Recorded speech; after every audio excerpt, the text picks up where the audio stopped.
কাৰোবাৰ জীৱন জীৱিকাই পৰিৱেশৰ বাবে এক আশীৰ্বাদ হ'ব পাৰে সেয়া আচলতে আমি ভাবিবই নোৱাৰোঁ।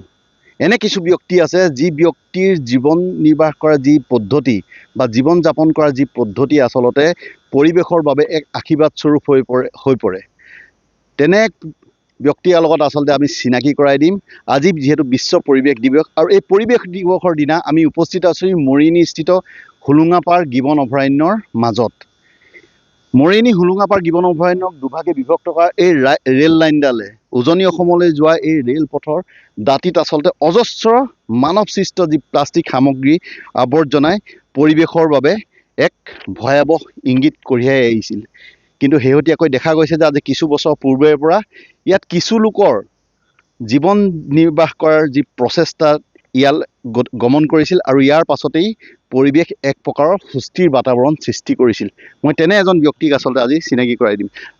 তোমাৰ নামটো? মোৰ শিৱা বৰ্মন। তুমি এনেদৰে ইয়াত কি কৰা আচলতে ৰেল লাইনৰ দাঁতিত কি কৰা তুমি? ইয়াতে চিচা বটল, বিয়ৰ বটল, পানী বটল, আকৌ প্লাষ্টিক জবৰা চবৰা, থালি চালি বহুত কিবা কিবি থাকে, সেইকেইটা উঠাওঁ আৰু উঠাই কি কৰা? এইবোৰ ডেম্পত বিক্ৰী কৰোঁ। তাৰপিছত আৰু আমাৰ হয় আৰু কাম। কিমান মান তুমি এনেদৰে বটল চটল কিমান বস্তা উঠাব পাৰা ইয়াৰ পৰা? ইয়াৰ পৰা 3 বস্তা 4 বস্তা মানে যিমান পাৰে উঠাব পাৰে। কিমান দিনৰ মূৰে মূৰে আহা? মই মাজে মাজে আহোঁ কেতিয়াবা। ইয়াত আহিলেই তুমি উঠাই লৈ যোৱা? এইবোৰ ক'ৰ পৰা আহে আচলতে এই বস্তুবিলাক হঠাৎ এখন গিবন অভয়াৰণ্যৰ মাজত ক'ৰ পৰা আহে বুলি ভাবা? এইকেইটা ট্ৰেইনৰ মানুহকেইটাই খাই পেলাই। ট্ৰেইনৰ মানুহখিনি আৰু এইকেইটা ট্ৰেইনত কিছুমান বনা মেলা আছে সেইকেইটাও পেলাই।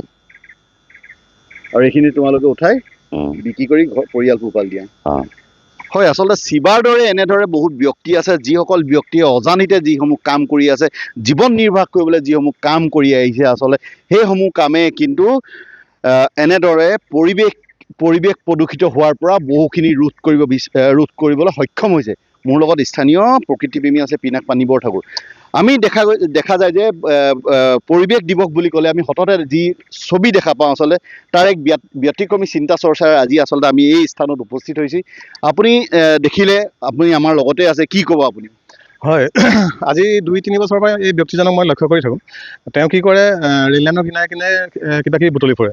আৰু এদিন লক্ষ্য কৰিছোঁ যে তেওঁ এই প্লাষ্টিকৰ বটল বা ট্ৰেইনৰ পৰা পেলোৱা যিবোৰ প্লাষ্টিকৰ সামগ্ৰী তেওঁ সংগ্ৰহ কৰি পেলাই ইয়াৰ পৰা লৈ গৈ পেলাই ডেম্পত বিক্ৰী কৰে। এতিয়া কথাটো হ'ল, যিসকল মানুহে এই গিবন অভয়াৰণ্যৰ মাজেদি যোৱা এই ট্ৰেইন লাইনৰ কিনাৰত প্লাষ্টিকবোৰ পেলায়, তেওঁলোকে নিজকে শিক্ষিত আৰু ভদ্ৰ বুলি ভাবে। আৰু এই ব্যক্তিজনক যদি তেওঁলোকে লগ পায় তেতিয়াহ'লে তেওঁলোকে হয়তো বৰ অশিক্ষিত বা অজ্ঞানী এজন ব্যক্তি বুলি ভাবিব। কিন্তু তেওঁ জীৱন নিৰ্বাহ কৰিবলৈ যাওঁতে যিটো কৰ্ম মানে যিটো পথ তেওঁ বাছি লৈছে, কৰ্মৰ যিটো পথ বাছি লৈছে, সেই পথটোৱে তেওঁ নজনাকৈ যে প্ৰকৃতিখনক এটা সুন্দৰ বাতাবৰণ দিবলৈ সক্ষম হৈছে, সেইটো কথা হয়তো তেওঁ অনুভৱেই কৰিব পৰা নাই। আৰু কথাটো হ'ল, বিশ্ব পৰিৱেশ দিৱস বুলি এটা অনুষ্ঠান অনুষ্ঠিত কৰি দুটামান গছপুলি লগাই ফেচবুক বা কোনোবা এটা নিউজ চেনেলত নিজৰ ক'বলগীয়া কথাখিনি কৈ পেলাই দায়িত্ব সামৰিলে আচলতে বিশ্ব পৰিৱেশ দিৱস পালন কৰা বা প্ৰকৃতি সংৰক্ষণ কৰা হয় বুলি মই নাভাবোঁ। প্ৰকৃতি সংৰক্ষণ কৰিবলৈ যিখিনি ব্যৱস্থা আচলতে সেই ব্যৱস্থাখিনি এওঁলোকে পালন কৰে। হয়। আৰু যিসমূহ পৰিৱেশ দিৱস যি দাঁতি কাষৰীয়া অঞ্চলত পালন হয় তাত কিন্তু প্লাষ্টিক বটলটো এওঁলোকেই আজিও হয়তো বহুত জেগাত আজি বিশ্ব পৰিৱেশ দিৱস অনুষ্ঠিত কৰিছে। আৰু তাত যিখিনি ধৰক খাবৰ কাৰণে প্লেট ইউজ কৰিছে বা পানী বটল, গ্লাছ এইবোৰ ইউজ কৰিছে, এওঁলোকৰ নিচিনা ব্যক্তিয়ে গৈ পেলাই সেইখিনি চফা কৰি আনিবলগীয়া হয়। যিখিনি আচলতে পৰিৱেশ প্ৰদূষিত কৰিব পৰা যিসমূহ প্লাষ্টিকজাত মানৱ সৃষ্ট সামগ্ৰী আচলতে সেইসমূহ কিন্তু এওঁলোকে শিৱাৰ দৰে লোকসকলেহে সেই অঞ্চলটো পৰিষ্কাৰ পৰিচ্ছন্ন পথ বজাই ৰাখে। আচলতে আমি দেখা গৈছে যে বিগত বছৰ ধৰি বিশ্ব পৰিৱেশ দিৱস বুলি ক'লে আমাৰ চকুৰ সন্মুখত যি প্ৰতিচ্ছবি ভাহি আহে, সভা সমিতি পাতে, গছ পুলি ৰোপণ কৰে আৰু সেইদিনাখনি দিনজোৰা কাৰ্যসূচীৰে দিনটো পালন কৰে। কিন্তু তাত এওঁলোকে আচলতে তেওঁলোক যোদ্ধা, এওঁলোককে সন্মান কৰিব লাগে আজিৰ দিনটোত। আৰু তেওঁলোকে হয়তো এনেদৰে আজিৰ দিনটোতো পুৱাৰে পৰা ব্যস্ত হৈছে ৰেলৰ দাঁতিত, যি গিবনৰ মাজৰ ৰেলৰ দাঁতিত যিসমূহ প্লাষ্টিকজাত সামগ্ৰী পৰি আছে সেইসমূহ সংৰক্ষণ কৰি জীৱন জীৱিকাৰ যুদ্ধত।